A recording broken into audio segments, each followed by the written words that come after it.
Bonjour, je m'appelle Bertrand Coudreau. Alors, je vais tout de suite aller droit au but, vous allez comprendre pourquoi j'ai besoin de vous. J'explique rapidement. Ceci, ça a été le meilleur livre de l'année 2015, il n'y a pas d'autre mot. C'est pas compliqué, vous voyez que je ne suis pas prétentieux. Il s'intitule 72 célébrités sartoises. Il a été publié aux éditions du Petit Pavé, qui est un éditeur à côté de la ville d'Angers, dans le Maine-et-Loire, à Brissac très exactement. Ce livre fait partie d'une collection qui consiste à faire un livre sur les célébrités pour chaque département. Alors il y a eu 49, évidemment, c'est logique, 49 célébrités angevines, puisque l'éditeur est angevin. Et puis, il y a eu, de la même façon, 28 pour l'Eure-et-Loire et 45 pour l'instant pour le Loiret. Alors, il y en aura d'autres, évidemment. Ce livre m'a été commandé par l'éditeur.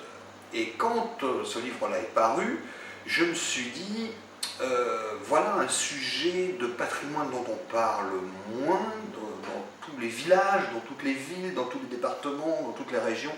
On défend le patrimoine, la pierre, les lieux d'histoire, mais on oublie souvent les gens qui ont fait l'histoire, qui ont joué un rôle, souvent sur le plan national ou international, en perdant complètement leur aura au profit de ce qu'ils ont fait. Je m'explique rapidement. Je veux dire par là que des gens sont devenus totalement inconnus, oubliés, alors que ce qu'ils ont fait, on le connaît tous. Voilà. Donc j'ai trouvé ça intéressant. J'ai trouvé, moi je suis journaliste, mon travail c'est l'information, mais j'ai toujours été passionné par l'histoire et surtout par les hommes. Quand on est journaliste, on s'intéresse beaucoup à ça. Et c'est ce qui nous motive souvent, c'est l'être humain, le côté humain des choses. Et là je me suis dit, ben, je vais approfondir ça, je vais continuer à travailler là-dessus, et en faisant des recherches sur des personnages qui méritent qu'on les réhabilite. Eh bien, donc, qu'est-ce que j'ai fait? J'ai publié celui-ci, cette fois-ci, pardon, je le mets à l'envers, qui s'intitule « Les grands destins du Prytanée ». Cette fois-ci, ce sont les lieux. Et là, ici, on a aussi des gens comme Jean-Claude Brialy, qui a été élève du Prytanée, comme René Descartes, le célèbre philosophe. Je ne vais pas tous les citer, parce que j'en ai, je ne sais pas, au moins une cinquantaine là, dans ce livre. Et ce livre, je l'ai écrit avec deux autres journalistes, on l'a écrit à 3. Et cette fois-ci, on est donc, comme je le disais, on est cette fois-ci fixé sur un lieu. Le Prytanée, qui est une école préparatoire, pour ceux qui ne connaissent pas, aux grandes écoles comme l'X, Polytechnique, Saint-Cyr, des choses comme ça. Du coup, c'est très intéressant de ce point de vue-là, de voir aussi qu'il y a des lieux qui ont vu passer des gens incroyables. J'ai l'impression que ça fait un peu des reflets dans l'écran, je tourne un peu pour que ça, il y en ait moins.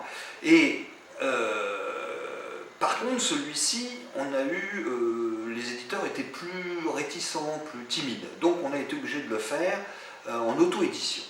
Et là, c'est pour ça que je fais appel à vous maintenant, c'est que ce livre-là, pour le faire, ça a coûté pas mal, parce qu'il y a la recherche, c'est du temps, beaucoup de temps passé dans les archives, à lire des tas de documents, mais il faut aussi se déplacer sur place, sur le terrain, il faut aller voir des lieux d'habitation, des lieux de naissance, des lieux où quelqu'un est mort, trouver des traces, et donc il a fallu faire des déplacements, je suis allé jusqu'en Corse, par exemple ici, pour trouver des renseignements. Donc on va très loin, on dépense beaucoup d'argent. Donc voilà pourquoi je me suis rendu compte que ça a un coût. Ensuite, il faut faire la mise en page, il faut faire des photos, il faut les mettre en page, il faut le faire imprimer par un éditeur, notamment par internet, ça coûte quand même moins cher, mais il n'empêche que pour sortir par exemple 1000 exemplaires d'un livre comme ça, vous arrivez tout de suite à 6 000 € de frais, comprenant tout ce que je viens de vous dire. Donc vous voyez que c'est énorme. Et donc avant de gagner de l'argent sur un livre comme ça, ben, il va se passer du temps. Et je pense même qu'on n'en gagnera pas. Donc on le fait d'abord pour le plaisir, mais surtout pour laisser une mémoire humaine de gens qui ont fait des choses assez extraordinaires dans leur vie et qui méritent qu'on en parle. Et donc, dans le même esprit, j'ai trouvé un autre lieu assez intéressant, et là c'est avec un autre collègue, on sera 2 cette fois-ci, et non plus 3, pour ce livre-là, qui s'intitulera « Les hôtes célèbres de Solesmes ». Solesmes, c'est l'abbaye de Solesmes, l'abbaye bénédictine de Solesmes, qui est en quelque sorte, je dirais, la capitale des bénédictins, le siège social des bénédictins, ou si vous voulez, le Vatican des bénédictins. Je donne des images volontairement exagérées comme ça, mais c'est tout à fait ça. L'abbaye de Solesmes a un rayonnement sur le monde entier, et ce lieu attire énormément de gens. D'abord, c'est un lieu très, très beau, même si on n'est pas croyant. Moi, je ne suis pas croyant, et je vous assure que c'est un lieu fascinant, c'est un bâtiment formidable, il y a une architecture intéressante. Et là, je me suis rendu compte qu'à cet endroit-là, ont vécu... non pas ont vécu, ce sont des moines qui y vivent, mais je veux dire, il y a eu des gens, des personnages incroyables qui sont venus là, soit uniquement pour visiter, soit pour parler avec les moines, soit pour y faire ce qu'on appelle une retraite, c'est-à-dire y passer plusieurs jours, voire plusieurs semaines dans cette abbaye, pour s'y ressourcer, pour y chercher la foi, pour y trouver leur conviction qu'ils ne se sont pas trompés dans leur foi. Et donc j'ai trouvé ça intéressant. On a eu des gens comme Paul Valéry, Picasso, des gens ont hésité, comme Jean Cocteau a hésité à y venir. Voilà, donc ce livre-là, je ne veux pas renouveler le même souci ici financier, donc je pense que si vous apportez un petit peu quelques